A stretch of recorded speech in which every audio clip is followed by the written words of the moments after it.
ओम आप्यायन्तु ममाङ्गानि वाक्प्राणश्चक्षुश्रोत्रमथो बलमिन्द्रियाणि च सर्वाणि सर्वं ब्रह्म उपनिषदं माहं ब्रह्म निराकुर्याम् मा ब्रह्म निराकरोत् निराकरणमस्त्वनिराकरणं मे अस्तु तदात्मनि निरतेय उपनिषत्सु धर्मास्ते मयि सन्तु ते मयि सन्तु। ओम शांति शांति शांति। श्रुतिस्मृतिपुराणानाम् आलयं करुणालयं नमामि भगवत्पादं शङ्करं लोकशङ्करं शङ्करं शङ्कराचार्यं केशवं बादरायणं सूत्रभाष्यकृतौ वन्दे भगवन्तौ पुनः पुनः।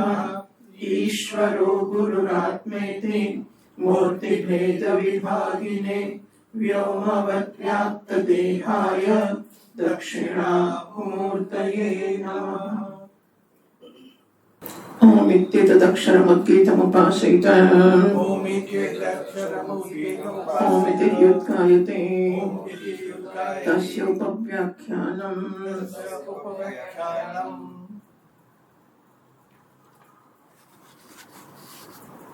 આપણે હવે છાંદોગ્ય ઉપનિષદના ચોથા અધ્યાયનો 16મો ખંડ શરૂ કરીએ છીએ. 156 પાનો છે મારા પુસ્તકમાં. આનંદગીરી ટીકાકાર 17મી લીટીમાં કહે છે,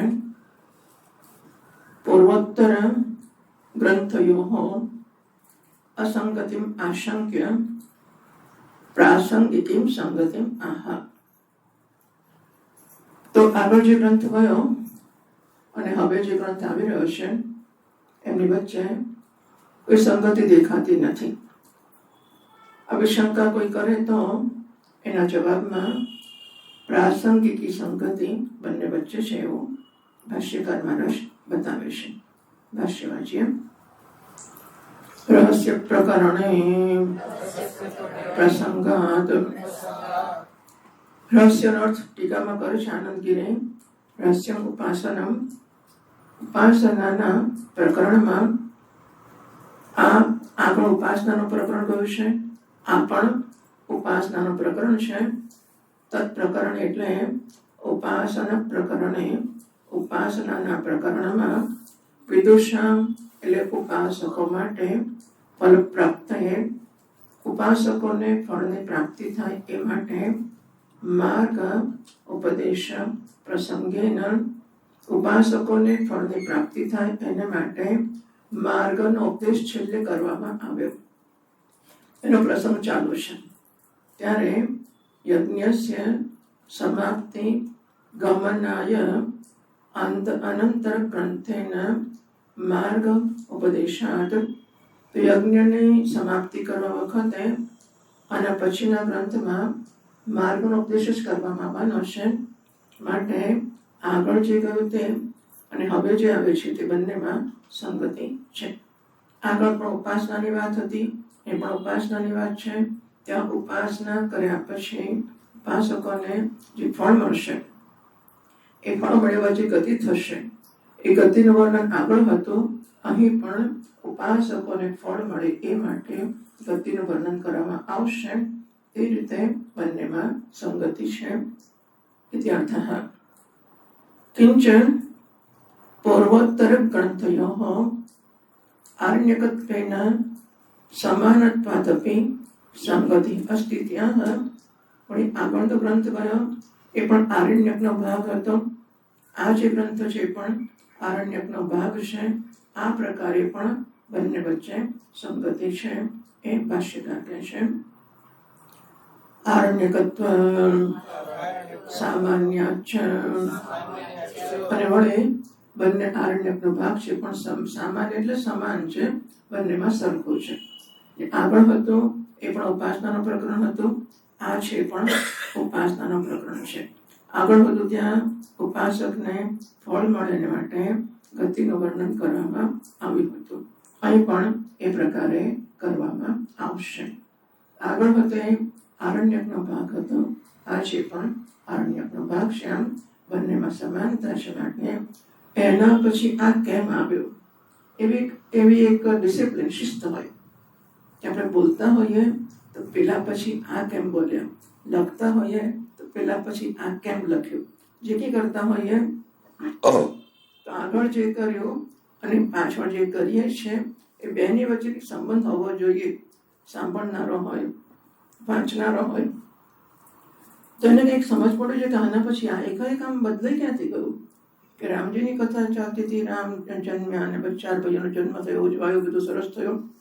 અયોધ્યામાં પછી બાલકાંડ પૂરો થયો અને પછી એ લોકો વિશ્વામિત્રને ત્યાં ગયા અને પછી કૃષ્ણએ કંસને માર્યો.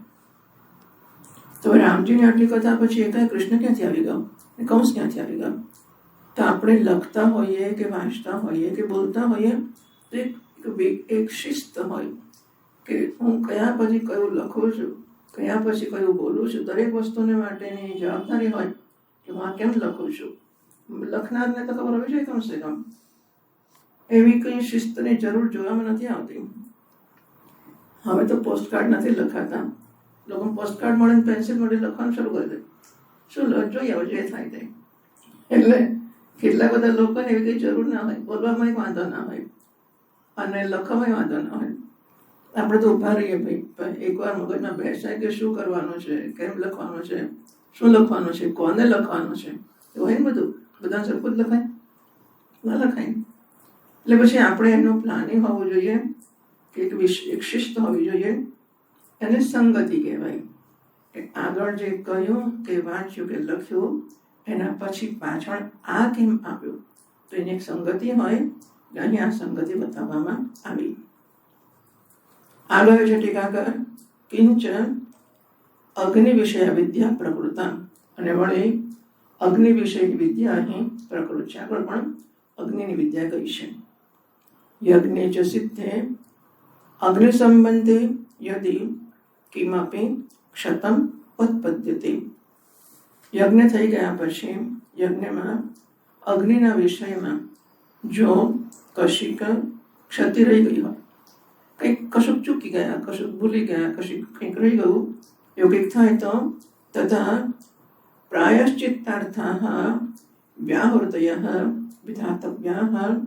પ્રાયશ્ચિત્ત માટે વ્યાહૃતિઓનો ઉપદેશ કરવો કે વિધાન કરવું જોઈએ. આ પણ વિશેષતા છે આપણે ત્યાં કે તમને બતાવવામાં આવે કે આ કર્મ આ ફળ માટે કરો, આ રીતે કરો અને બધી કાળજીથી કરો તો તમને ફળ મળશે. પણ ધારો કે જાણે અજાણે ભૂલ થઈ જ જાય ભૂલ. એટલા બધા કામ હોય કે તમે બધું ધ્યાન તો રાખો, પણ કીડી મરી ગઈ તો શું કરો તમે?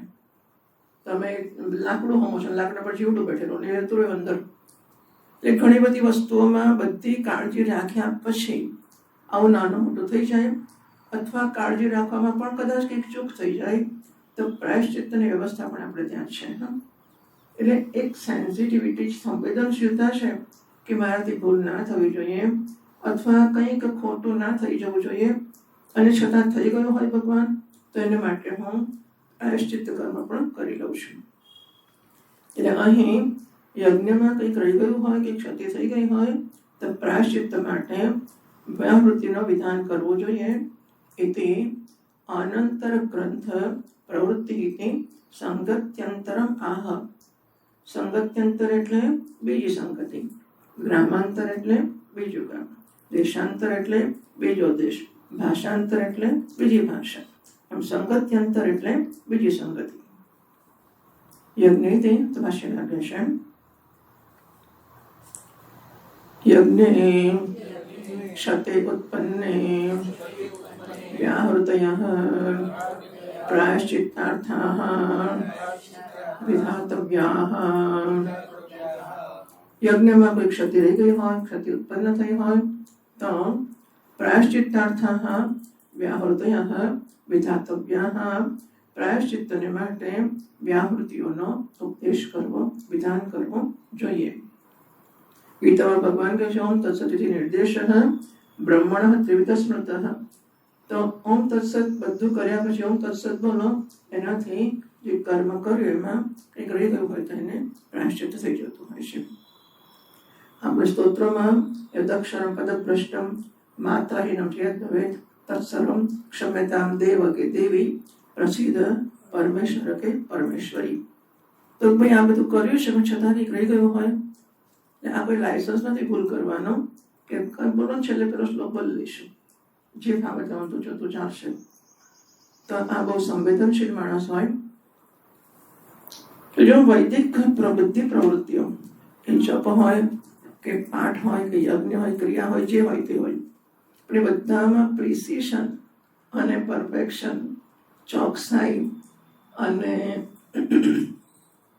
પરફેક્શન એટલે પૂર્ણતા, પણ પૂર્ણતા એ પહોંચાડતું નથી અર્થ. શ્રેષ્ઠતા, ઉત્તમતા, સારામાં સારું કરવા પણ. એટલે મારે પહેલા મારામાં શ્રેષ્ઠતા કેળવવી તો પડે છે.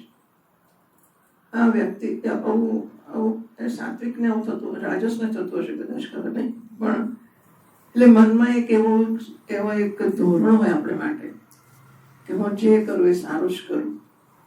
એને માટે શીખેલું સારું કે પેલો શું કરે છે, ફોટોગ્રાફર સારા ફોટા પાડે છે, કેવી રીતે ફોટા પાડે છે, અથવા ઘણી બધી વસ્તુઓ જાતે આવડે એવી હોય છે.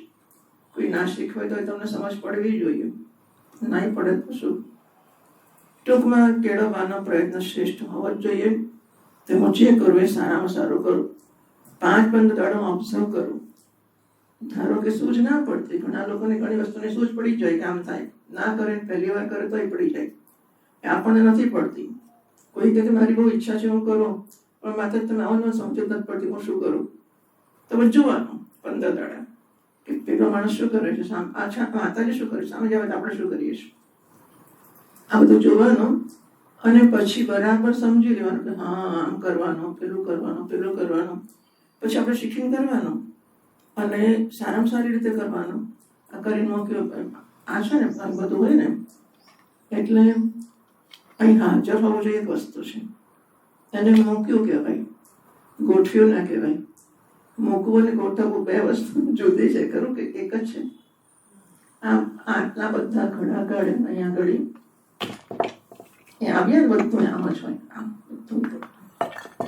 પછી આપણે પાગલ લગતા મેથી કાઢી કાઢીને મૂકવું પડે.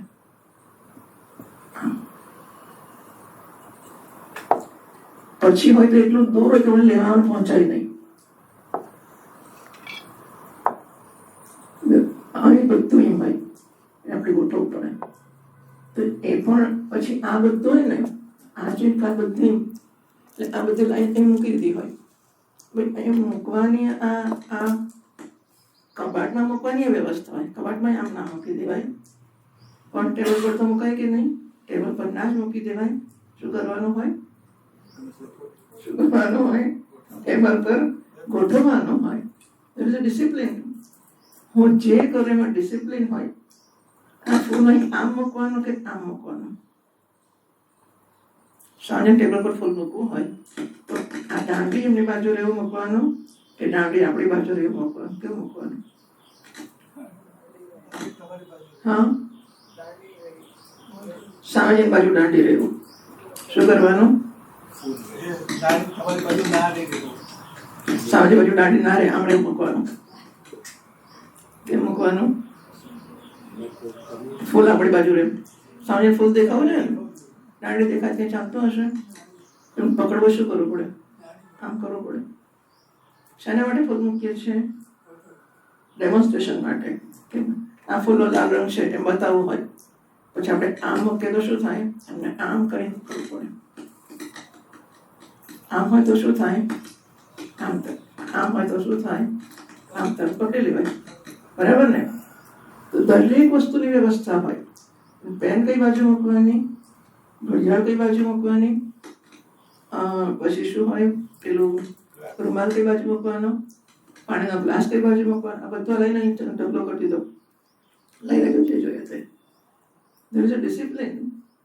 એટલે આ એક વ્યક્તિત્વ હોય છે કે હું I enjoy what I do. હું જે કર્મ કરું એને માણું. આવું ક્યારે થાય કે આમ મૂકી દઉં, મારે પતાવવાનું હોય અને હું કર્મને માણતો ના હોઉં તો એવું થાય.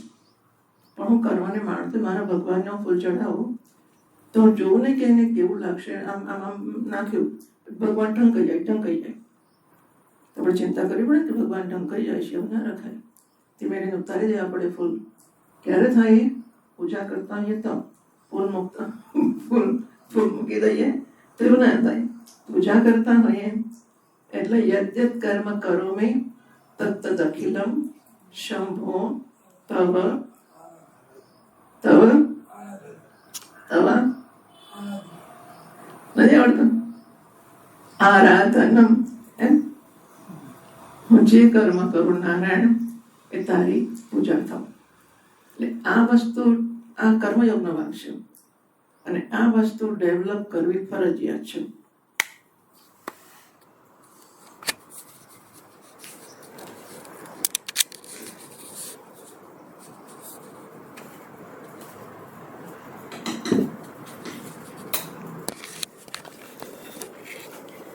એવું નથી એ સમજી શકાય એવું છે. કેટલા કામ કરવાના એમાં બધું કરીએ ભારત ના આવે એટલે બરાબર છે. અત્યારે શું છે એ સમજી શકાય એવું છે, પણ પછી હું સુધરું નહીં તો એ સમજી શકાય એવું નથી. એ મારી બે જવાબદારી કે બેદરકારી છે. એટલે પ્રિસાઇઝ અને પરફેક્ટ. હું પ્રિસાઇઝ હોઉં. પ્રિસાઇઝ એટલે ચોકસાઈપૂર્વક. હું જે કરું એમાં ચોકસાઈ હોય કે આમ હોય આમ હોય આમ હોય. માળામાં આ બાજુ ગુલાબ આટલે હોય ને બીજી બાજુ આટલે હોય ને એવું બધું નહીં. બધું માપીને થાય, સરખું ગણીને થાય. જે હું કરું એમાં પ્રિસિઝન હોય અને પરફેક્શન હોય. હું સારામાં સારું કરું ને શ્રેષ્ઠ કરું. એ કર્યા પછી કહેવાનું કે ભૂલ રહી ગઈ માફ કરજો. અને જે કરીને પછી કહે તો કહી દઈશું માફ કરજો માફ કરજો. કોઈ માફ ના કરે. કરે એવી રીતે માફ? નોકરી કરનારો રોજ ભૂલ કરે તમે પગાર આપો? ના જ આપીએ ને. ત્રિકામળી આમ કરે, ઘર જ હોઈને આપીએ જુદી વાત છે, પણ નોકરી તમે જ્યાં કરતા હોય ત્યાં તો ના જ આપે ને. કામ ના કરો તો કે ખોટું કરો તો પ્રાયશ્ચિત્ત માટે વ્યાહૃતય વિધાતવ્ય. જો યજ્ઞ આગળ કર્યા હોય એમાં નાની મોટી ભૂલ રહી ગઈ હોય તો પ્રાયશ્ચિત્ત વિધાન કરવું જોઈએ. ટીકામાં કહે છે 21મી લીટીમાં આનંદગીરીમાં, પ્રકૃતાયામ ઉપાસનાયામ મૌનમ અંગીક્રિયતે. આ જે ઉપાસના ચાલુ છે એમાં મૌનનો સ્વીકાર કરવામાં આવે છે. કેમ એવું છે? વાગ વ્યાપારે વિક્ષિપ્ત ચિત્તતયા ધ્યાન અનુષ્ઠાન અસિદ્ધે હે. બોલતા હોઈએ આપણું મન શાંત હોય કે ના હોય? બોલતા હોય ત્યારે મન શાંત હોય કે ના હોય? મને શી ખબર. પેલે એક માણસ આવો જ જવાબ આપે, બોલતા હોય તો મન શાંત હોય કે ના હોય? મેં એવું જોયું નથી કોઈ દાડો. ખબર નહીં, માણસોની જબરી એને એટલે કે અંદર જે સેટ હશે એનું સાયકે જે એનામાં માનસિકતા કે આ જેટલા પ્રશ્ન પૂછો ને તો આ જવાબ હોય. મેં કદાચ જોયું નથી, મેં વિચાર્યું નથી, પણ આમ સામાન્ય ખબર ના પડે કે પતિ નોકરી પરથી આવે તો પત્નીને શું કરવું છે. હું પત્ની નથી એટલે મને ખબર નથી. તો નહીં, કેટલાક માણસ આવો જ જવાબ આપ કરે છે. તો શંભો તવ આરાધનમ. એ શંભુ, હું જે કરું તે આપની આરાધના થાય. એટલે મારામાં એવી એક સમજ જન્મે કે હું જે કરું છું એ શ્રેષ્ઠ રીતે કરો. જગત ઈશતે યુક્ત સેવનમ અષ્ટમૂર્તિભૃત દેવ પૂજનમ. આપણા બધા શાસ્ત્રોએ વારંવાર કહ્યું મારી જે ક્રિયા થાય એ નારાયણને પ્રસન્ન કરવા માટે સ્વે સ્વે કર્મણ્ય અભ્યર્થ સ્વકર્મણાતમ અભ્યર્ચ્ય. પોતાના કર્મ વડે નારાયણની અર્ચના કરી દે. એટલે મારા કર્મ જો નારાયણની અર્ચના થઈ જાય, અગેનૈસે અત્યાર સુધીના સંજોગો જે હતા તે હતા. એમાં હું જે હતો જેવો હતો એના માટે કારણો હતા કે તમને શી ખબર અમારે ત્યાં આવું હતો. બરાબર છે, સમજી શકાય એવું છે. અને લોકોની જીવન કથાઓ સાંભળીને રડી પડાય એવી હોય છે. બિચારા બહુ સહન કરી કરીને લોકો મોટા થાય છે. ઘણા લોકોને એવું બધું હોય છે. મન તો લાગે બધાને એવું હશે, પણ સો વોટ. અત્યારે આ શું, અહીંથી મારે આગળ ચાલવું છે. પેલો રસ્તો કેટલો ખરબચડો હતો, એટલે હવે પણ એટલે પછી હું તો પણ કેટલો ખરબચડો, એટલે પછી મને તકલીફ તો હું તો ચાલીશ જ નહીં, કારણ કે અત્યારે બહુ ખરબચડા રસ્તે ચાલે છે. તારે આગળ જવું હોય તો ચાલવાનું છે. પેલો ખરબચડો તો હવે સારો છે, અને હજુ ખરબચડો શું કરવાના છે? જે રસ્તો છે તે છે મારે ચાલવાનો છે. એટલે એ પણ સમજવું પડે. અને મૌન બોલતા હોઈએ ત્યારે આપણું વ્યક્તિત્વ વિક્ષિપ્ત થઈ જાય. કારણ કે હવે ઘણાને બોલવા વિશે વિચાર ના કરવો પડતો હોય, એમને વિક્ષેપ ઓછો થતો હશે. વિચારીને બોલે ત્યારે વિક્ષેપ વધારે થાય, વિચારે વગર બોલે ઓછો થતો હશે કદાચ. ઘણા તો ધાણી ફૂટે એમ ફૂટ્યા જ કરે. પણ સામાન્ય રીતે એવું હોય કે વાગ વ્યાપારે વિક્ષિપ્ત ચિત્ત થયા ધ્યાન અનુષ્ઠાન અસિદ્ધે હે. તમે બોલતા હો ત્યારે ચિત્તમાં વિક્ષેપ હોય માટે ધ્યાનનું અનુષ્ઠાન ના કરી શકાય, બોલતા બોલતા ધ્યાન ના કરી શકાય. પ્રત્યેક વિશેષસ્ય છે પ્રાયશ્ચિત્ત અભિજ્ઞસ્ય. એક ચોક્કસ ઋત્વિક હોય, યજ્ઞ કરીએ ને ત્યારે 4 ઋત્વિજ હોય નહીં? કયા કયા હોય ખબર છે? એક ઋગ્વેદના હોય, એક યજુર્વેદના હોય. ઋગ્વેદના કયા હોય? ઋગ્વેદના ઋત્વિજ કયા હોય ભાઈ? મંગજી ખબર કયા હોય? હાજી બેટા હોતા એટલે ઋત્વિજ એટલે જે ઓફર કરે તે બ્રાહ્મણો, કર્મ કરનારાઓ. ઋગ્વેદના હોતા છે, યજુર્વેદના અધ્વર્યુ છે, સામવેદના ઉદ્ગાતા છે, અથર્વવેદના બ્રહ્મા છે. બરાબર? 4 વેદના જે પૃથ્વી હોય પૃષ્ઠ, અલગ અલગ નામ છે એમના. તો ઋગ્વેદના બ્રહ્મા, ઋગ્વેદના હોતા, યજુર્વેદના અધ્વર્યો, સામવેદના ઉદ્ગાતા, અથર્વવેદના બ્રહ્મા. ઋતુ વિશેષસ્ય એટલે 4માંનો ચોક્કસ અમુક ઋત્વિ છે, એને પ્રાયશ્ચિત્ત અભિજ્ઞસ્ય, અને જે પ્રાયશ્ચિત્તને જાણે છે. અભિજ્ઞ એટલે જાણનારો. મૌનમ અત્ર વિધીયતે, તેને માટે મૌનનું વિધાન કરવામાં આવે છે. તેને અસ્થિ મિથો સંગતિ, ત્યાં એને કારણે પણ પરસ્પર સંગતિ છે, એ ભાષ્યકાર કહે છે. તદભિજ્ઞસ્ય ચ ઋત્વિજ બ્રહ્મણઃ મૌનમ ઇતિ અતઃ ઇદમ આરભ્યતે. જે આ પ્રાયશ્ચિત્તને જાણનારો છે એવો જે ઋત્વિજ છે, કયો? બ્રહ્મા. બ્રહ્મા કયા વેદનો છે? અથર્વવેદનો. અથર્વવેદના જે ઋત્વિજ છે બ્રહ્મા, જે પ્રાયશ્ચિત્તને જાણનારા છે, એમને માટે મૌનનું વિધાન કરવામાં આવે છે. ઋત્વિજ બ્રહ્મણ, બ્રહ્મણ એટલે બ્રાહ્મણ જે કરે છે ને, એટલે બ્રહ્મા એનું નામ છે. આ બ્રહ્મણ છે એ બ્રહ્મા નામના ઋત્વિજ માટેની વાત છે. બ્રહ્માજીની કે પરબ્રહ્મની તેની વાત નથી. તે બ્રહ્મણ પેલા ઋત્વિજ જે બ્રહ્મા નામના અથર્વવેદના છે એની વાત છે. એને માટે આરંભ કરવામાં આવે છે. ઇત્યતઃ આ હેતુથી. તો હવે આપણે પહેલો મંત્ર વાંચીએ. એષઃ વૈ યજ્ઞઃ યોયમ પવતે યોયમ પવતે એષ યન્ન ઇદં સર્વં પુનાતિ યત એષઃ યન્ન ઇદં સર્વં પુનાતિ તસ્માદ એષ એવ યજ્ઞઃ તસ્ય મનશ્ચ વાક્ ચ વર્તની.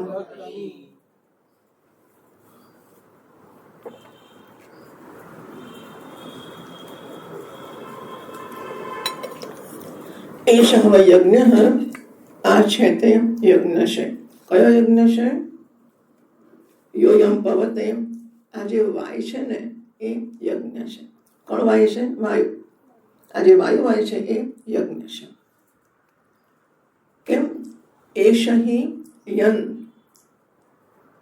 યન એ યા ધાતુનો વર્તમાન પુરુષરૂપ છે. જેમ ગમ ગચ્છનું ગચ્છન, પઠન, શૃણવન, પશ્યન, શૃણવન, પછી પશ્યન, શૃણવન સાંભળ્યું જ કોઈ જાણો? સપન, શ્વસન, પ્રલપન, વિસર્જન, ગૃહનન, ઉન્મેષણ, નિમિષણ. બરાબર? એ વર્તમાન કૃદંતો છે, પ્રેઝન્ટ પાર્ટિસિપલ્સ. એકાદ ભાષાનું વ્યાકરણ તો આવડવું જોઈએ. મને ગુજરાતી તો સંસ્કૃતનું તો પણ અંગ્રેજી તો આવડે ને. પ્રેઝન્ટ પાર્ટિસિપલમાં સમજ પડવી જોઈએ ને આપણને.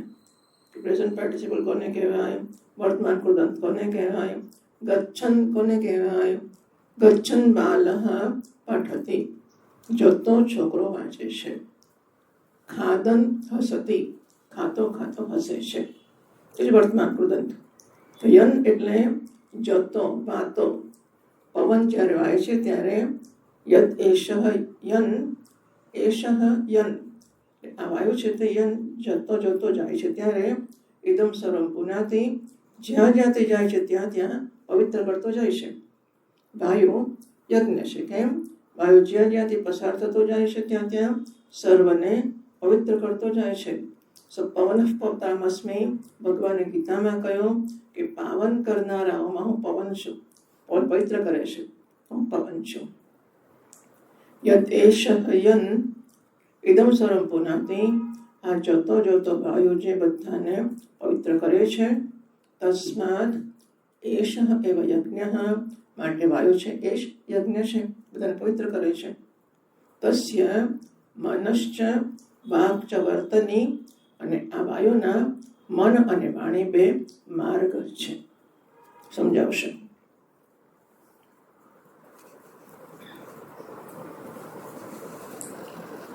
તો ભાષ્યમાં નીચે કહેશે ટીકામાં, યજ્ઞસ્ય દેવતા ઉદ્દેશ્યેન દ્રવ્યત્યાગાત્મકત્વાत् ક્રિયાયાશ્ચ ક્ષણભંગિન્યાઃ ગતિમત્વ અયોગાत् માર્ગોપદેશ અસંભવાत् કથમ આદ્યા સંગતિ ઇતિ આશંક્ય ગતિમત્વં સંપાદયિતું યજ્ઞસ્ય વાયુરૂપત્વમ આહ. યજ્ઞ કોને કહેવાય છે? દેવોત્તોદ્દેશ્યેન દ્રવ્ય ત્યાગ યાગ. યજ્ઞનું આ લક્ષણ છે. દેવતાને ઉદ્દેશીને દ્રવ્યનો ત્યાગ કરવો. આપણે હાથમાં દ્રવ્ય લઈને આવીએ ને, અગ્નય સ્વાહા, વરુણાય સ્વાહા, ઇન્દ્રય સ્વાહા વગેરે. દેવતાને ઉદ્દેશીને એડ્રેસિંગ દેવગણ, દેવતાને ઉદ્દેશીને દ્રવ્યનો ત્યાગ કરવો એને યજ્ઞ કહેવામાં આવે છે. એમને એક ક્રિયા છે. યજ્ઞનું લક્ષણ આપ્યું કે દ્રવ્ય ત્યાગ યાગ. તો દ્રવ્યનો ત્યાગ કરવાની ક્રિયાનું નામ યાગ છે. એવું થયું ને. કોને યાગ કહેવાય? દેવતોદ્દેશ્યેન દ્રવ્ય ત્યાગ યાગ. દેવતાને ઉદ્દેશીને દ્રવ્યનો ત્યાગ કરવો એ યાગ છે. એનો અર્થ એવો થયો કે દ્રવ્યનો ત્યાગ કરવા નામની ક્રિયા છે એ યજ્ઞ છે. બરાબર? સો યજ્ઞસ્ય દેવતોદ્દેશ્યેન દ્રવ્ય ત્યાગાત્મકત્વાत्, દેવતાને ઉદ્દેશીને દ્રવ્યનો ત્યાગ કરવો એ યજ્ઞ છે. ત્યાગ કરવાની ક્રિયાનું નામ યજ્ઞ છે. ક્રિયાયાશ્ચ ક્ષણભગિન્યાઃ, ક્રિયા તો તમે આમ આપ્યું એટલે પૂરી થઈ ગઈ. હાથમાં ચવ લીધા, યજ્ઞમાં હોમ્યા, કામ પૂરું થઈ ગયું. ક્રિયા હંમેશા ક્ષણભંગીની, ક્ષણે ક્ષણે નાશ પામનારી છે. ગતિમત્વ અયોગાત, એટલે ક્રિયા તો ક્યારેય ગતિ કરીને ચાલી શકે નહીં. માર્ગ ઉપદેશ અસંભવાત, તો માર્ગના ઉપદેશનો પ્રશ્ન જ નથી આવતો. પ્રથમ આદ્યા સંગતિ, તમે કેમ કહો છો કે માર્ગનો ઉપદેશ આગળ પણ છે ને અહીં પણ છે ને સંગતિ છે? યજ્ઞ એટલી ક્રિયા, ક્રિયા કઈ ચાલતી ન હોય, ક્ષણભંગુર હોય, એમાં તો ગતિ હોય નહીં. આથી ઇત્યાશંક્ય, આવી શંકા કરીને યજ્ઞસ્ય ગતિમત્વં સંપાદયિતુમ, તો યજ્ઞને તમે ગતિ બતાવો તો જ એનાથી પછી માણસ ગતિ કરીને ફળ મેળવવા જાય છે એવું કહેવાય. પણ યજ્ઞ તો યજ્ઞ ક્રિયા છે. યજ્ઞ એટલી ક્રિયા, ક્રિયા એટલે ક્ષણભંગુર, અને ક્ષણભંગુર એટલે એ ગતિ કરી શકે નહીં. પણ યજ્ઞનું તમે ફળ કહેવાના છો, જેમાં ગતિ આવશે. યજ્ઞ ક્રિયા છે, ક્રિયા ક્ષણભંગુર છે, એમાં ગતિ કેવી રીતે હોય?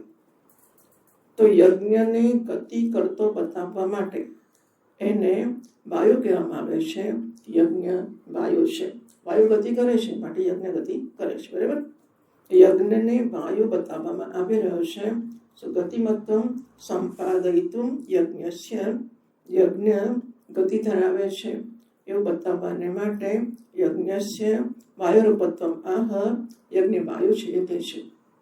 યજ્ઞને ગતિ કરતો બતાવવો છે. યજ્ઞ એટલે દ્રવ્યના ત્યાગ નામની ક્રિયા, ક્રિયા ક્ષણભંગુર હોય અને માટે એ ચાલતી ના, ગતિવાળી ના હોય. પણ યજ્ઞને ગતિવાન બતાવવો છે, માટે યજ્ઞ નહીં વાયુરૂપ છે એવું કહેવામાં આવી રહ્યું છે. ભાષ્યકાર કહે છે,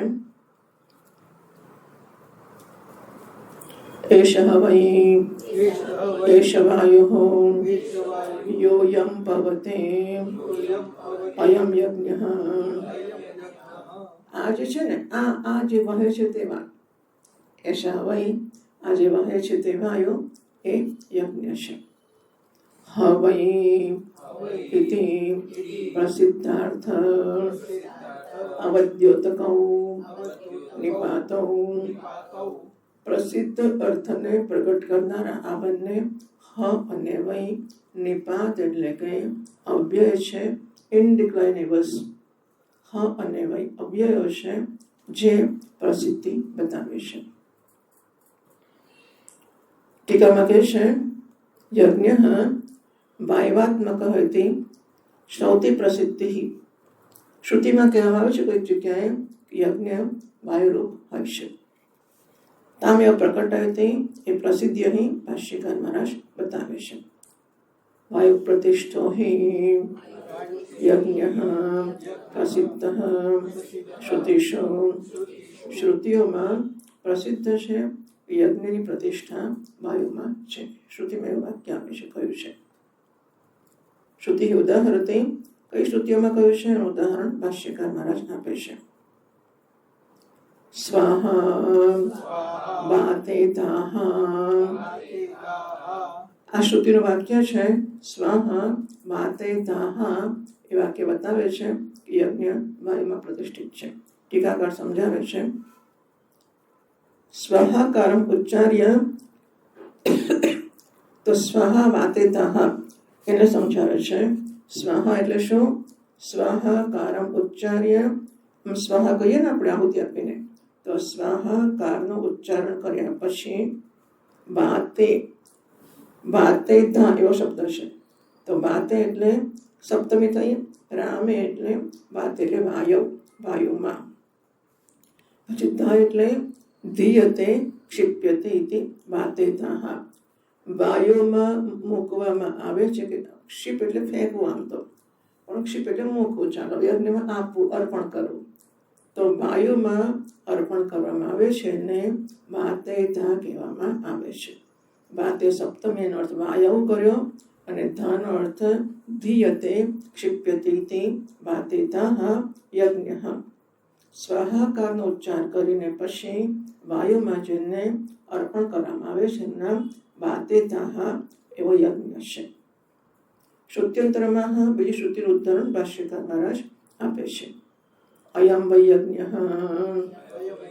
યહ અયમ પવતે ઇત્યાદિ શ્રુતિભ્યઃ.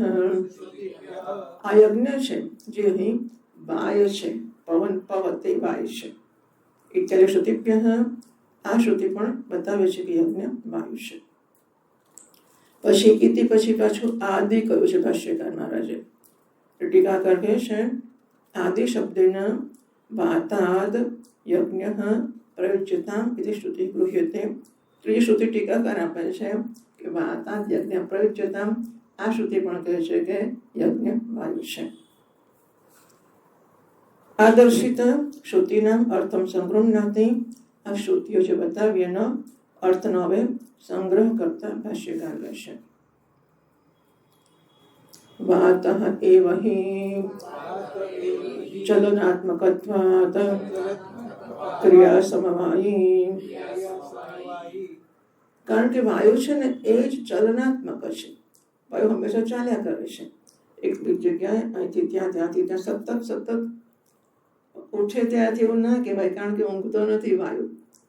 જન્મ્યો ત્યારથી કહેવાય, કારણ કે જન્મ્યો છે ને. વાયુ જન્મેલો ખરો કે નહીં? ક્યાંથી જન્મ્યો તો ખબર છે? આકાશાદ વાયુ, વાયુ અગ્નિ, અગ્નિ આપહ. તો આકાશમાંથી જન્મ્યો એટલે જન્મ્યો છે. એટલે જન્મ્યો ત્યારથી કહેવાય, એટલે ઊંઘતો ઉઠતો જ નથી. તો જન્મ્યો ત્યારથી ચાલુ સતત વાયુ વહ્યા જ કરે છે. ભીષાસ્માદ વાતઃ પવતે, એવું સાંભળ્યું છે? ભીષો તેથી સૂર્ય, ભીષાસ્માદ અગ્નિશ્ચેન્દ્રશ્ચ મૃત્યુર્ધાવતી પંચમઃ. એથી તો ભીષાસ્માદ નારાયણના ભયથી જાણે કે વાયુ સતત વાયા જ કરે છે. એમ કોઈક છે શાસન કરનાર. એ તારો મોટો વાયુ કે હું આજે નહીં જાઉં. કેટલો પ્રચંડ વાયુ કેટલા શહેરોને કેટલી જગ્યાઓ ઉખાડી નાખે છે ને. એક સેકન્ડની અંદર તો આખું શહેર, પતરા ઉઠ્યા ને શું ઉડ્યું, લોકોના ફ્લોર ઉડી જાય છે, માળ ને બધા કેટલું ઉડ્યું ને પવનમાં કેટલું જોર છે. આટલો પ્રચંડ પવન બધાનો નાશ કરી નાખે, બધાને ઉડાડી મૂકે. એવો એ કહે છે કે હું હવે આરામ કરું, એવું નથી કરતો. સતત દોડ્યા જ કરે છે. કોઈક એના પર હોવો જોઈએ જેને સતત દોડાવે છે. એટલે વાયુનું કામ હંમેશા વાવાનું છે.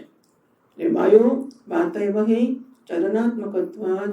વાયુ હંમેશા ચલનાત્મક, ચાલવાના સ્વભાવ વાળો જ હોય છે.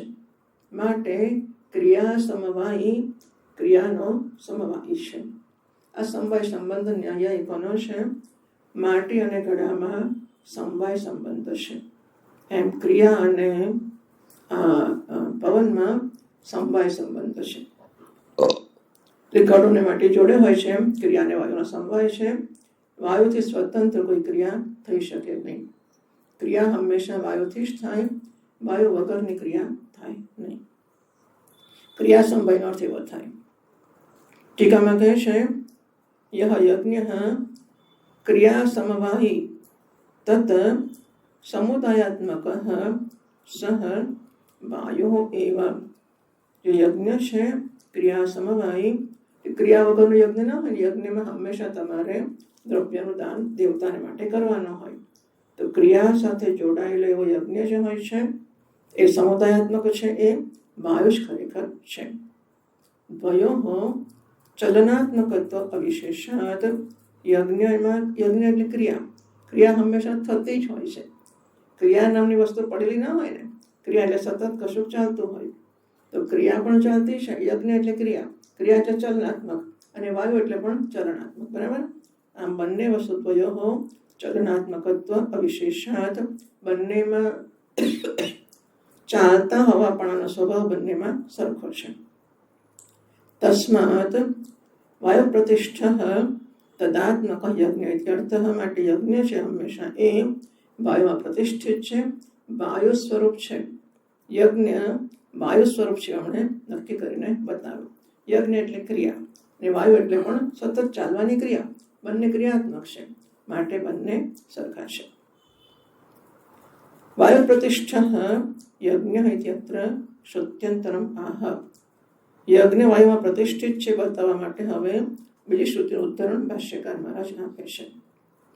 વાતઃ એવ યજ્ઞસ્ય આરંભકઃ વાતઃ પ્રતિષ્ઠા ઇતિ ચ શ્રવણાત.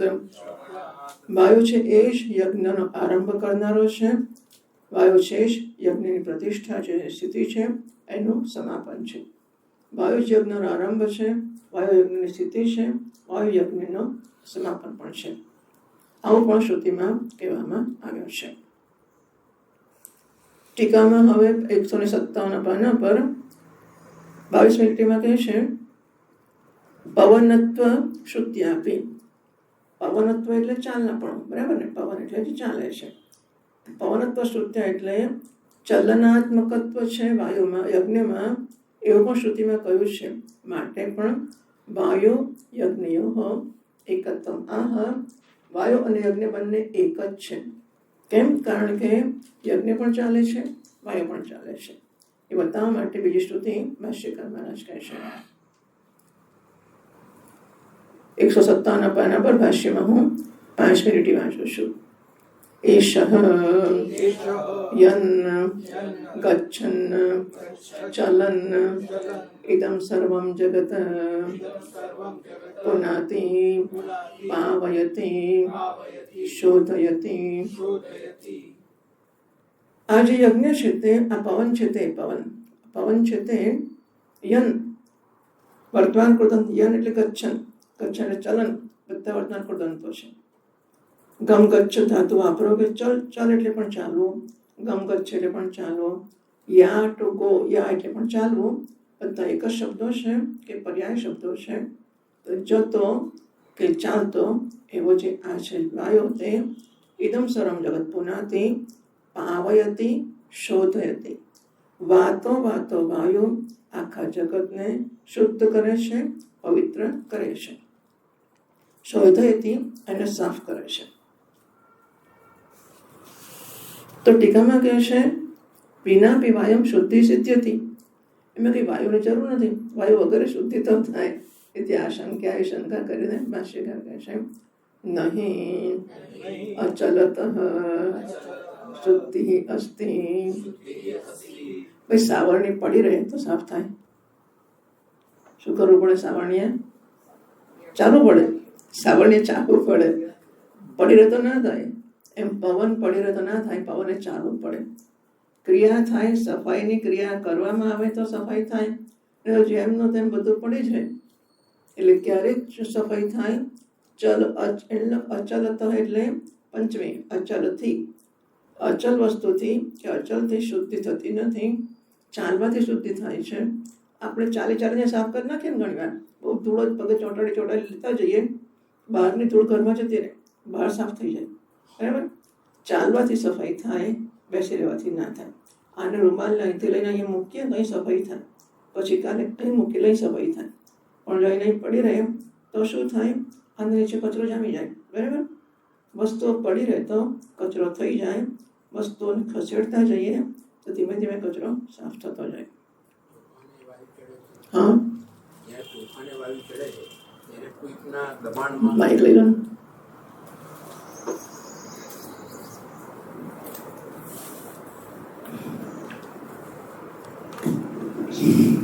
સામાન્ય સ્થિતિમાં વાયુ એવું કંઈ નથી કરતો, પણ જ્યારે ખૂબ તોફાને ચડે છે ત્યારે કોઈ સંગતિમાં કોઈ દબાણ ઊભું થતું હશે. સમુદ્ર કિનારે બનતું હોય, પ્રેશર ઊભું થતું હોય, ત્યારે પછી વાયુ એની સંગતિમાં તોફાને ચડે. હવે તોફાન કેમ કરે છે એ પ્રશ્ન છે તમારો. નારાયણ કે એટલે સ્વભાવ તો નહીં દેવો. ભીષાત્મા વાતફ પવતે, નારાયણના ભયથી વાયુ વાય છે. એટલે નારાયણે કીધું ચલો જલ્દી ચાલ તો જલ્દી ચાલે. નારાયણ કીધું ધીમો ચાલ તો ધીમો ચાલે. નારાયણે સમુદ્રને ને વાયુને ભેગા થવાનું કહ્યું હોય તો આમ તો વાયુ સમુદ્રમાં જે ઉછળવાના મોજા આવે છે શેના લીધે આવતા હશે? વાયુથી જ આવતા હશે. બીજું પણ કંઈ હોય, વાયુ એની અંદર પણ પેટાળમાં કશુંક થતું હશે, એ પણ જવાબદાર હોઈ શકે. સમુદ્રની અંદર પેલું વડવા નલ કહેવાય. હા, જંગલમાં લાગે આગ એને દાવા નલ કહેવાય. સમુદ્રની અંદર આગ લાગે એને વડવા નલ કહેવાય. તો સમુદ્રની અંદર પણ આગ લાગતી હોય છે, અંદર પણ ગરબડો હશે, એ બધી પ્લેટ્સ ઊંચી નીચી થતી હશે, એ પણ એની અંદર મોજા લાવતી હશે, અને પાણીથી પણ આવતા હશે. અને આ તો બધું નારાયણ યોજના પ્રમાણે જ ચાલે છે કે એકાએક ધરતીકંપ કશું એકાએક બેકાએક હોતું જ નથી. બધું નારાયણ યોજનામાં સમાવિષ્ટ છે. બધું નારાયણ યોજનામાં છે. કેટલો ભય! અને આ વાવાઝોડા તો જુઓ છો, આપણે જોઈએ છે કે આટલા વાવાઝોડા, પ્રચંડ વાવાઝોડા આવ્યા અને પાણીના કેટલા ઊંચા કેટલા બધા સુધી મોજા ઉછળ્યા અને કેટલું બધું નુકસાન થયું. પણ નાની નાની વસ્તુઓ લોકોના જીવનમાં જે નુકસાન કરે છે, હું તો સાંભળતો ધ્રુજી જાઉં. આપણે કલ્પના ના કરી શકીએ કે આટલી મુશ્કેલીમાં માણસ જીવી શકે. ખરેખર. ને મને તો બહુ ઓછું, તમને બહુ મળતું છે સાંભળવાનું, ખબર નથી, પણ મને તો ક્યારેક સાંભળવા મળે તો આપણને આશ્ચર્ય થાય કે માણસો કેટલી બધી મુશ્કેલીનો સામનો કરીને જીવતા હોય છે. બધા વાવાઝોડાઓ નથી, બહુ મોટા વાવાઝોડા, બહુ જ મોટા વાવાઝોડા હોય છે અને બહુ જ મોટી વસ્તુ હોય છે. ભાગી પડે લોકો અને જીવિત ના શકે. એટલે આપઘાત કેમ ના કરે? આપઘાત કેમ ના કરે એવી સ્થિતિઓ હોય. અને પૈસા ના હોય, બધું ટૂંકમાં તમારી પાસે કોઈ વર્ક હોય નહીં, કોઈ સોર્સિસ કશું જ ના હોય તમારી પાસે. પૈસા પણ ના હોય, કોઈ માણસો ના હોય, કોઈ ઓળખીતા ના હોય, કોઈનું આશ્વાસન ના હોય, મા બાપ હોય તો એ ના હોય જેવા જ હોય, ઉપરથી એમને માટે આપણે કશું કરવાનું હોય. આ બધા જ સંજોગોને છતાં તમને એક પછી એક પછી એક પછી એક પછી એક પછી એક અગવડોને આઘાતો આવ્યા જ કરે, આવ્યા જ કરે, આવ્યા જ કરે, આવ્યા જ કરે. આ બધા વાવાઝોડાઓ છે ને, બહુ મોટા દેખાતા નથી. એવા વાવાઝોડાઓ લોકોની જિંદગીઓ બરબાદ થઈ જાય. આ બધી બહુ બધી વસ્તુઓ દુનિયામાં હોય છે. સારું છે, હું તો જાણું કે મારે માટે આ બધું સહન કરવું ઘણું અઘરું હોય છે, કે આટલી મુશ્કેલીઓમાં માણસો હોય છે. એનીવે, પણ વાવાઝોડાને માટે બધું ના, એટલે હવે એક વ્યક્તિગત જીવનમાં આવશે એ નારાયણ યોજનાથી તો હશે જ, એને ના ના કહેવાય મારાથી, પણ નારાયણ યોજના ભયંકર છે. જોડે જોડે કહેવું પડે કે કર્મ કરતા શીખો ભાઈ. આમાંથી બચવાનો એક જ રસ્તો છે કે શુભ, એટલે આપણે એવું પણ ના કહી શકીએ કર્મ તારા જેવા કર્મ કર્યા માટે આવું થયું ને, બંધ થઈ ગયું છે.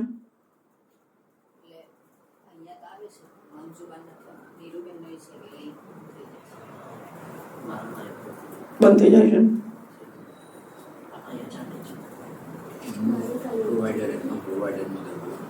બધાના થોડી હોય.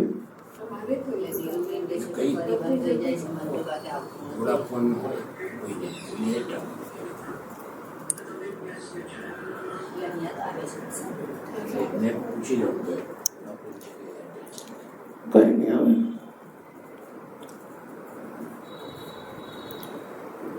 પછી છેવટે ઓડિયો મૂકી દઈશું. બીજું શું કરો તમે? કશું વાંધો નહીં, આ ચાલુ છે. આપણે ચાલીએ બંધ કરી દો બધું. તો એ નારાયણની યોજના છે, કહેવાનું બહુ ક્રૂર લાગે એવું હોય છે. તો તમારા કર્મો હશે એ કહેવાનું વધારે ક્રૂર લાગે એવું હોય છે કે અત્યારે તો દુઃખી છે જ માણસ, અને તમે પહેલા એવા કર્મો કર્યા છે તે ભોગવો છો અત્યારે. તો એ માણસ પછડાઈ પડે કે મેં એવા કર્મો કર્યા, હું આટલો પાપી છું ને, હું આમ છું ને તેમ છું ને. એટલે કર્મના ફળ એવું એને તો ના જ કહેવાય. એને તો પ્રેમ જ કરો ને આશીર્વાદ આપો, થાય એટલી મદદ કરો, શુભેચ્છાઓ આપો, જે કરવું હોય તેની માટે કરો, થાય તે. પણ આપણે શીખવાનું કે કર્મનું ફળ જ હોય છે, જે હોય છે તે. અને માટે do good and B good, ભલા બનો ને ભલું કરો. આ તો જીવનની પોલિસી રાખવી જ પડે. હે ભગવાન, જેને નહીં સમજ પડતી હોય ને નહીં પડતી હોય એમનું શું હશે ભગવાન જાણે. પણ જેની બુદ્ધિમાં કંઈક ઠેકાણું હોય તો સમજી લેવું જોઈએ કે ભલા બનો અને ભલું કરો. સારા કર્મ તો કરવા જ, અને સારા કર્મ એટલે કામના રાખ્યા વગરના નિષ્કામ કર્મ કરવા, એને સારા કર્મ કહેવાય. કામના રાખીને અને નિષ્કામ કર્મની બીજી અગત્યની ફૂટપટ્ટી એ છે કે it is for me to be obliged, not to oblige somebody. અભણને ભણાવો તે ભણશે એને માટે નહીં, મારા અંતઃકરણની શુદ્ધિ માટે. આ વસ્તુ મારે સમજી લેવી જોઈએ કે કોઈ પણ કામ હું કરું એ મારી શુદ્ધિ માટે હું કરું છું, નહીં કે એ ભણશે કે એ ખાશે કે એ ઓઢશે કે એ પહેરશે. એને માટે દુનિયાને ક્યારે હું પહેરાવી ઉઠાવી નહીં શકું, તો ભણાવી નહીં શકું. તમે 1000ને ભણાવો તો બીજા એટલા જ ભણ્યા વગરના હશે. આ બધી વસ્તુઓ તો એને ગુજરાતીમાં શું કહેવાય, કોઠી ધોઈને કાદવ કાઢવો. હા, આપણે એમ કે કોઠી ધોઈને સાફ કરી નાખીએ, ફરી ધોયેલું કાદવ નીકળે જ અંદરથી. આ એનો નિયમ છે કે કોલસાને ધોઈને સફેદ કરો, કોલસાને 1000 વાર ધોયા જ કરો, તમે કાળા થયા કરશો, કોલસો તો એવો ને એવો જ રહેશે. એમ સંસારની સેવા કોઈ દિવસ થઈ શકે જ નહીં. એ કરવામાં આપણે જો એમ માનીશું કે સંસારને સુધારીએ છીએ તો ખરડાયા જ કરીશું, તો સુધારવાની વાસના બન્યા કરશે કે આટલા લોકોને હવે હું તો શું કરું, આખરે મારું જીવન પૂરું થઈ ગયું, મેં 90 વર્ષ લગીને સેવા કરી, પછી તો ઊભું જ થતું નહોતું, પછી ઘરમાં બોલાવતી હતી પણ ઘરમાં એ થતું નહોતું, પછી તમારે કંઈ બોલાતું જ નહોતું, કશું થતું જ નહોતું, પણ કેટલી સેવા કરવાની રહી ગઈ. ખલાસ, તો આવતો જન્મ પાછો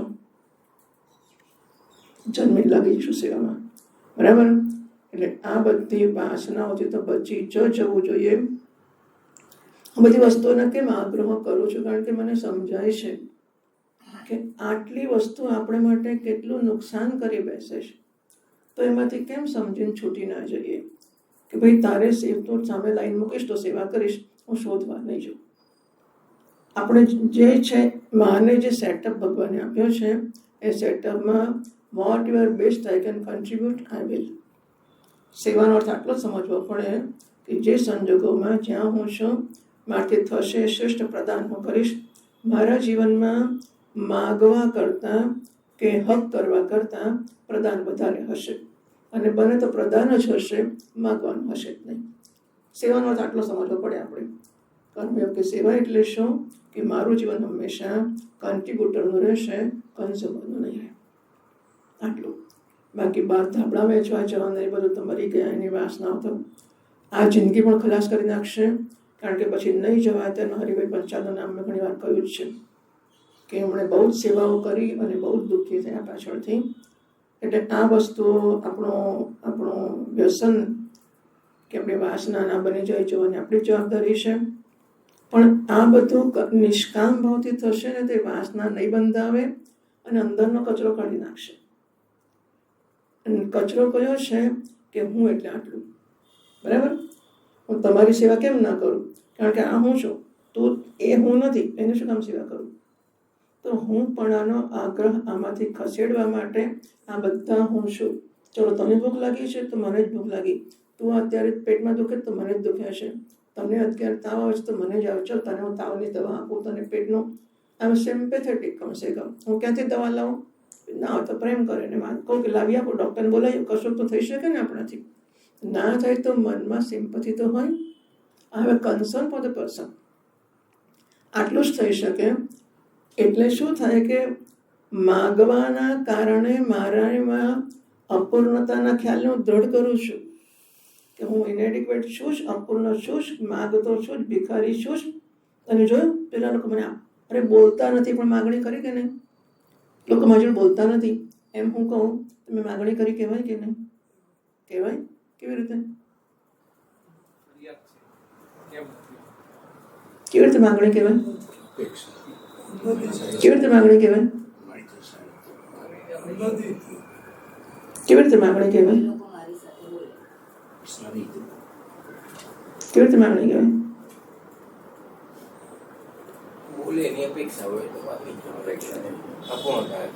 If they know about myself, if they do not talk to me, ના બોલે તો મને મારામાં હિણપત લાગે છે. હું એવો છું કે કોઈ બોલતા નથી, કોઈ બોલે તો મને હા હું કંઈક છું. મૂળભૂત અંદરનો સેલ્ફ નોન એક્સેપ્ટન્સ એક જ રોગ છે. સેલ્ફ નોન એક્સેપ્ટન્સ, હું મને ગમતો નથી, બધા બોલે તમને હું કંઈક છું ખરો, હા હું જોગેવો નથી. આ ભયંકર વસ્તુ છે.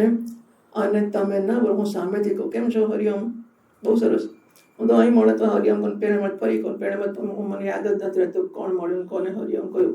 મળે એટલે હાથ જોડીને હરિઓમ હસ્તે મળે કહી દેવાનું બસ. એટલે આપણા મનમાં કોઈ અગવડ ના રહે.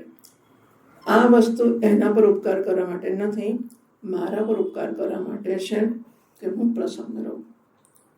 એટલે કર્મયોગ જેટલું માગીશું એટલા આપણે આપણી હીણપતને કે લોલી ફિલિંગને સપોર્ટ કરીશું. કે હું તો અમે નકામો જ છું, જરા તમે બોલો કે મને કેમ છો કહો તો મને લાગે કે હા હું કંઈક છું ખરો. તમે બધા ભેગા થઈને વાતો કરો અને હું અહીંયા બેસી રહું, મારી સામે જુઓ જ નહીં, મને કેવું લાગે? પણ એટલે એવું તો ના જ કરાય ને, બધાએ બોલવું તો જોઈએ જ ને. અને પેલા લોકોએ નક્કી કર્યું છે કે આજે ખબર પાડી દઈએ ને, બહુ મોટો વેદાંતિ કરે છે ને, ખબર પાડી દઈએ. 4 કલાક એ લોકો ખપાયા કરે, ચા નાસ્તા કરે, પાર્ટીઓ કરે, નાચે કૂદે ખાય, બધું કરે, અને તમે બેસી રહો એકલા. એ વખતે જે માગણી જન્મે છે ને, બોલો કે ના બોલો, અંદર જે ફરિયાદ, માગણી, અસ્વીકાર જન્મે છે એ મૂળભૂત સેલ્ફ નોન એક્સેપ્ટન્સ.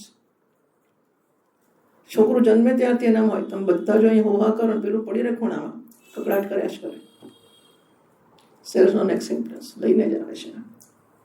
અને એટલે કર્મયોગ મારામાંથી સેલ્ફ નોન એક્સેપ્ટન્સને રજા આપવાની પ્રક્રિયા છે.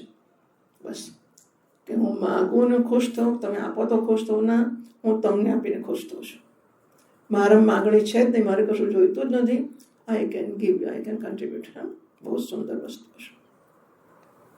ચાલો, એટલે નહીં અચલતઃ શુદ્ધિ અસ્તિ, તો જે વસ્તુ પડી રહે છે એમાં શુદ્ધિ નથી થતી, ચાલતી વસ્તુ શુદ્ધિ કરે છે.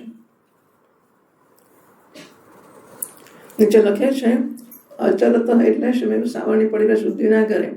અચલતઃ એટલે શું? વિહિત ક્રિયા અનનુતિષ્ઠત ઇતિ આવત. જોયું કેવું લઈ આવ્યા? વિહિત એટલે શાસ્ત્રએ એને માટે જેનું વિધાન કર્યું છે, તો બ્રાહ્મણ છે અને બ્રહ્મચારી છે ત્યારે આટલું કામ કરવું જોઈએ. એવું જે ના કરે એની શુદ્ધિ થતી નથી. વિહિત કર્મો વર્ણાશ્રમ પ્રમાણે શાસ્ત્રએ મારે માટે જેનું વિધાન કર્યું છે એવી ક્રિયાઓ ના કરું તો મારી શુદ્ધિ થતી નથી. એટલે વિહિત ક્રિયાઓ શેના માટે છે? ફળ માટે નથી, શુદ્ધિ માટે છે. એટલે આ આપણે કર્મયોગ વાત કરી. કર્મયોગ એટલે મારા વર્ણાશ્રમનું કર્મ જ થયું ને. વેદો મને વર્ણાશ્રમ કર્મ કહ્યું, અત્યારે વર્ણાશ્રમનો નથી ખાસ રહ્યો, તો પછી કર્મયોગ એવું નામ આપ્યું એને. પણ કર્મયોગ અને વેદ કર્મ એક જ છે. વેદમાં વેદ કર્મ કયું? ભગવદ્ ગીતામાં એને જ્ઞાન યોગ એટલે સાંખ્યાનામ કર્મયોગ એટલે યોગીનામ, ત્યાં કર્મયોગ શબ્દ ગીતામાં આવ્યો. પણ કર્મયોગ એટલે મારી હીણપતને સમર્થન ન આપનારા કર્મો, હીણપતનો અસ્વીકાર કરનારા કર્મો. હું એને I disown the sense of inadequacy that I feel. હું ઇનએડિક્વેટ નથી, હું આપી શકું છું. આઈ કેન કન્ટ્રીબ્યુટ, હું આપી શકું છું. એવું શુદ્ધિ કરનારી એ વસ્તુ છે. તો શુદ્ધિ એટલે શું? કે મારો હીણપતનો ખ્યાલ ઓછો થતો જાય, શુદ્ધિ છે. થયું ને એવું. અકર્ણ્ય પ્રત્યવાય. બીજું આપણે ત્યાં કહેવામાં આવ્યું કે વૈદિક કર્મો નહીં કરો, વિહિત કર્મો, તો શું થશે? કે પાપ લાગશે. કશું ના કરવાથી પાપ ના લાગે, છતાં શાસ્ત્ર કહે છે કે ન કરવાથી પાપ લાગશે. કેવી રીતે? તો એની માટે કહેવામાં આવે છે અકુર્વન વિહિતમ કર્મ નિંદિતમ ચ સમાચરન, પછી પ્રસજ્જન ચ ઇન્દ્રિયાર્થેષુ નરઃ પતનમ રુચ્યતિ. વેદના કર્મ ના કર તો મને પાપ લાગે ખરું? કેવી રીતે પાપ લાગે? કોઈ વૈદિક કર્મ ના કરવાથી પાપ કેવી રીતે લાગે?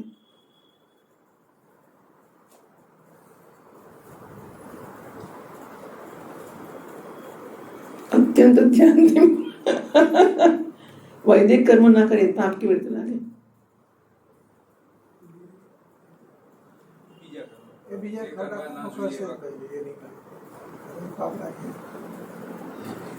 ના લાગે.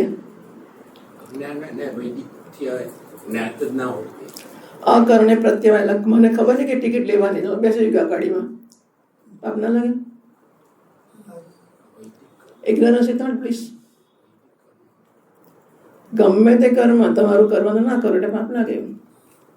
કેવી રીતે પાપ લાગે? અકુર્વન વિહિતમ કર્મ, વિહિત કર્મ ના કરે. શું કરવાનું? સમયસર ઉઠવાનું, પછી ભણવા જવાનું, અધ્યયન કરવાનું, એ ના કરે તો શું કરે? નિંદિતમ સ સમાચરણ, નિંદિત કર્મો કરે. 8 વાગે ઊંઘવાનું કામ કરે. બરાબર? કરવાનું જે છે એ ના કરે, બીજું તો કરશે જ. વિહિત નહીં કરે તો નિષિદ્ધ કરશે, બીજું શું કરશે? પછી શું થશે? પ્રસંજન છે ઇન્દ્રિયાર્થેષુ, ઇન્દ્રિયના ભોગમ પડી રહેશે. ટીવી જોયા કરશે, છાપા વાંચ્યા કરશે, વોટ્સએપ જોયા કરશે. જે સમયે જે સંજોગોમાં જેને માટે જે ભોગ ઉપલબ્ધ હોય તે એ ભોગો એ ભોગવ્યા કરશે. નરક પતન વૃચ્છતે. માણસ વિહિત કર્મ ન કરવાથી પાપ લાગે એવું ના હોય. અસતમાંથી સત ના જન્મે, ન કરવામાંથી પાપ નામની વસ્તુ ના જન્મે. પણ એ સમય જે નિંદિત કર્મો કરશે ને અને નિંદિત ભોગો ભોગવશે એનાથી પાપ લાગશે. બરાબર? વૈદિક કર્મ ન કરવામાં એ નહીં કરે ત્યારે બીજું તો કરશે જ, અને બીજું નિંદિત કર્મ કરશે એનાથી એને પતન ચોક્કસ થશે. એટલે એ અકર્ણ પ્રત્યવાય. યજ્ઞશીષ નાશીના સંત મુચ્યંતે સર્વકિલ્બિષૈઃ ભુંજતે ત્વઘં પાપાઃ એ પચંત્યાત્મકારણાत्. તો યજ્ઞ કરવો એટલે બીજાને માટે જીવવું. યજ્ઞ કરવો એટલે હું ખાવાનું બનાવું, કોઈએ ખાધું હું ચકલીનું પશુ પક્ષીનું થોડું ખાવાનું કાઢું બધાનું, આ યજ્ઞ છે. એટલે યજ્ઞ કરવો એટલે કોઈકની ચિંતા કરવી, અહંકારને વિસ્તારવો. કોઈકની ચિંતા કરવી તો હું મારામાંથી ભાગ પાડું, પછી જે વધે છે એને હું ખાઉં, એને અમૃત કહેવામાં, યજ્ઞ શિષ્ટાશીને સંતમુચ્યંતે, એને બધા પાપોને દૂર કરવાનું કહેવામાં આવ્યું છે. તૈદત્તાના પ્રતાયભ્ય યો ભુંક્તિસ્તેન એવ સહ. નારાયણે આપ્યું છે અને નારાયણને પાછું આપ્યા વગર જો હું ખાઉં તે બધો હું ચોર છું. સ્તેન એટલે ચોર. તો મને જે મળ્યું છે એનો મારે વિભાગ કરીને આપીને પછી જ એનો ભોગ કરવાનો હોય. આમ વિહિત ક્રિયા ન કરવાથી શુદ્ધિ થતી નથી. શુદ્ધિર્નામ દોષ નિરાશ. શુદ્ધિ કોને કહે છે? દોષનો નિરાશ. સચ નિષિદ્ધમ પરિત્યક્તમ યતમાનસ્ય સિદ્ધતિ. તો શુદ્ધિ કોને કહે છે? દોષ દૂર થવા એને શુદ્ધિ કહે છે. અને નિષિદ્ધમ પરિત્યક્તમ યતમાનસ્ય સિદ્ધતિ કોને થાય છે? નિષિદ્ધ કર્મ ન કરવાનો પ્રયત્ન જે કરી રહ્યો છે ને એને શુદ્ધિ થાય છે. નિષિદ્ધ કર્મ, વિહિત કર્મ નહીં કરે એટલે નિષિદ્ધ કર્મ કરશે. નિષિદ્ધ કર્મ કરશે એટલે દોષ લાગશે, પાપ લાગશે, અશુદ્ધિ થશે. તો નિષિદ્ધ કર્મનો ત્યાગ કરવા માટે જે પ્રયત્ન કરી રહ્યો છે, વિહિત કર્મો જે નિયમપૂર્વક કરી રહ્યો છે તેને શુદ્ધિ થતી હોય છે. ન તો નિષિદ્ધ ક્રિયા ત્યાગ ઉદાસીનસ્ય દોષ નિરાત્મિકા શુદ્ધિ સંભવતી. વાહ! નિષિદ્ધ ક્રિયાનો ત્યાગ કરવામાં જે ઉદાસીન છે, નિષિદ્ધ કે જુઠ્ઠું ના બોલાય. મારો એમ વિચારતો છે કે જુઠ્ઠું છોડીશ, ટીવી આખો થોડો ના જોવાય, હું છોડવાનો જ છું એને, પણ એમાં આળસ છે કે છોડીશું ના છોડવાનો જ છું, પણ છોડવાનું પણ છોડે નહીં. તો જે નિષિદ્ધ ક્રિયાના ત્યાગમાં ઉદાસીન છે અને આ વસ્તુ જો એટલી વહેલી છોડીશું, કોઈ પણ વ્યસન, કોઈ પણ અનિચ્છનીય વસ્તુ જીવનમાં આવી ગઈ હોય ગમે તે કારણથી. મને કાલે કોણે કહ્યું કે કોઈ માણસ કેટલો આખી જિંદગી સારો અને એકાએક મોટી ઉંમરે દારૂ રવાડે ચડી ગયો.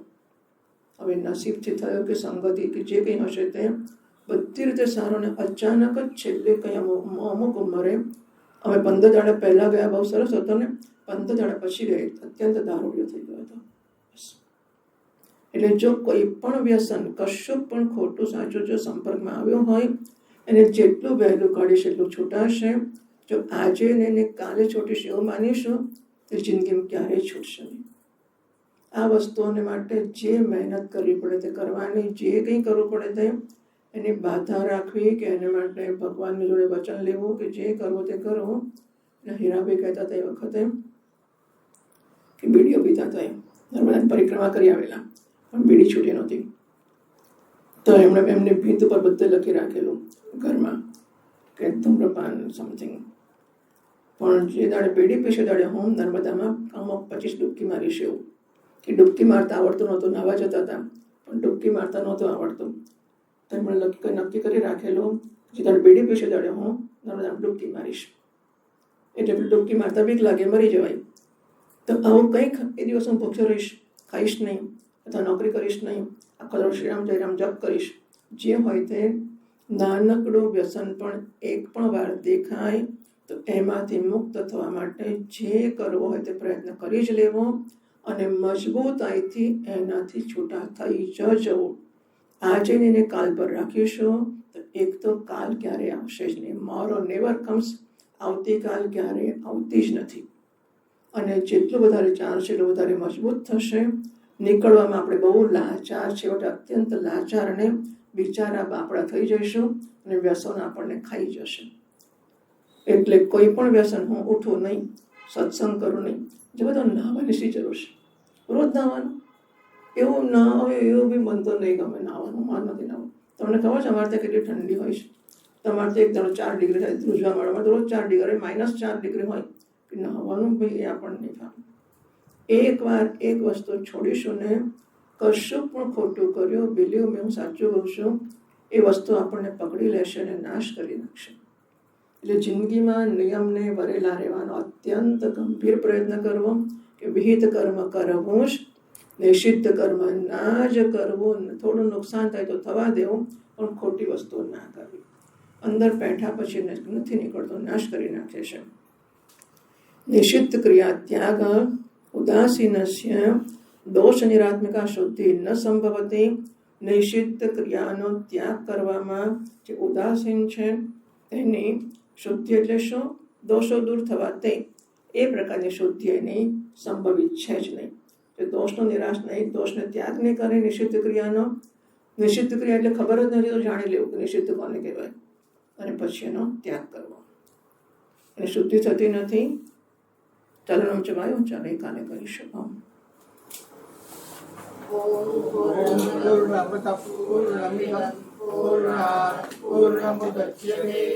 पूर्णस्य पूर्णमादाय पूर्णमेवावशिष्यते.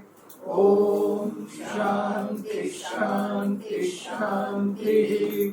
शङ्करं शङ्कराचार्यं केशवं बादरायणं सूत्रभाष्यकृतो वन्दे भगवन्तो पुनः पुनः. ईश्वरो गुरुरात्मेति मूर्तिभेदविभागिने व्योमवद्व्याप्तदेहाय दक्षिणामूर्तये नमः. ॐ शान्ति शान्ति शान्तिः. हरि ओम. श्री गुरुभ्यो नमः. हरि ओम.